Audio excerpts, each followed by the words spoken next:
Metrobank was fined £16.7 million, not for a hack, for 60 million unmonitored transactions. The FCA found it wasn't hidden. Staff flagged it years before. It looks like a tech failure. It wasn't just that. The warning was struck from the minutes. Then it vanished for 15 months. And Metro isn't the only one. Here's what makes this different from a normal compliance fine. Most monitoring failures are stories about something nobody saw coming. This isn't. The detection worked. People inside Metro found the gap, understood it, and pushed it up the chain. Therefore, the real question isn't how the system missed it. It didn't. The question is, what happened to the warning after it was raised? That's where the failure lives, not in the software, but in the governance that was supposed to act on it. Start with the gap.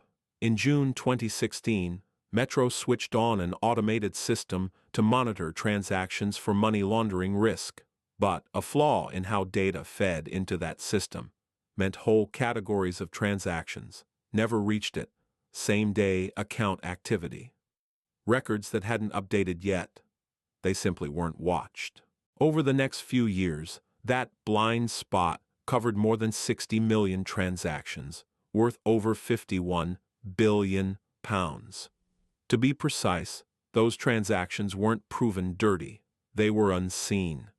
The bank couldn't tell. Now the part that matters. Comparatively junior staff noticed. They investigated the bad data. They tried to escalate it in 2017 and again in 2018. The people closest to the system did their job. The system above them didn't. This is where most coverage stops, and we keep going. The warning didn't die in someone's inbox. It reached the Financial Crimes Steering Group, the committee whose entire purpose is overseeing this risk. January 2018. The issue is raised, an action is agreed. Review it, report back. However, that action was then removed from the final minutes, recorded as unsubstantiated, to be revisited once understood. It wasn't revisited. References to the bad data problem didn't reappear in the group's governance materials until April 2019. Put plainly, a known risk was raised to the right body, logged as an action, then taken off the record for over a year. The system failed. People caught it. What failed next was governance. The warning didn't fail. It was struck from the minutes, and while it was gone, the gap only grew. And it did grow. While the issue sat off the books, those unmonitored transactions kept flowing. The blind spot didn't pause because the committee moved on. And here's how it compounded. For nearly 3 years, from mid-2016 to early 2019, no one checked whether the system was even receiving all the data it should. Completeness was never verified. So the gap didn't just exist, it was invisible. Transactions the system rejected dropped out of monitoring entirely, and the true scale was masked. Internal transfers in the feed obscured how much was actually being rejected. Every month without a check, the unmonitored pile grew. No one could see how large it had become. Therefore, by the time anyone measured it, the exposure was years deep. Not a moment's lapse, a blind spot that compounded in silence. Even when Metro thought it had fixed the feed in July 2019, it had no reliable way to confirm every transaction was actually reaching the system. That assurance didn't exist until December 2020, over 4 years after go live. Instead of a clean fix, there was a fix nobody verified. Now widen the lens. Metro isn't an outlier. In the same enforcement window, the FCA penalized others. Nationwide, £44.1 million. Barclays, £42 million. Monzo, £21.1 million. Starling, nearly £29 million. All for financial crime controls that looked adequate and weren't. The pattern isn't broken software, it's controls nobody independently checks. So bring it to where you sit. If you own a risk committee, a control framework, or a board seat. The Metro finding is a mirror.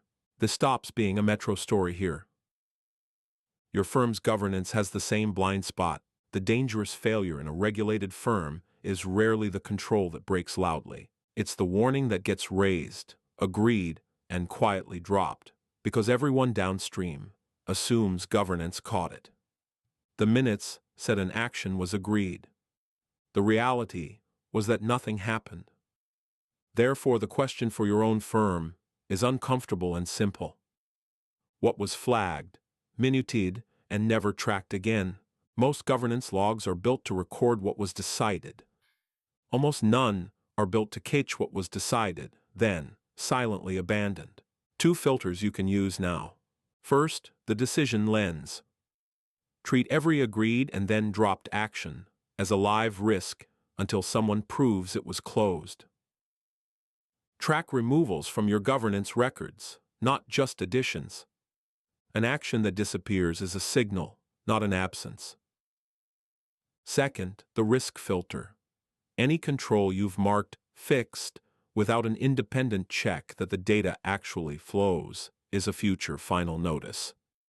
Metro's July 2019 fix is the warning there. A fix you didn't verify is a fix you don't have. None of this required a hacker. No breach, no stolen credentials, no attack. The exposure was allowed to persist by ordinary governance, a line removed from a set of minutes. Therefore, the fix isn't better software. It's governance that can't quietly lose a risk it already found. The Metro fine isn't really about transaction monitoring. It's about what happens to a warning after the right people raise it. And across this enforcement wave, that same story is being written firm by firm. Full sources, the FCA final notice, the committee timeline, the figures are in the pinned comment with what we know and what's still open. If you want the rest of this pattern, the other firms, the controls most likely to trigger the next notice, and how warnings disappear inside oversight systems, that's the investigation we're running. Stay on it.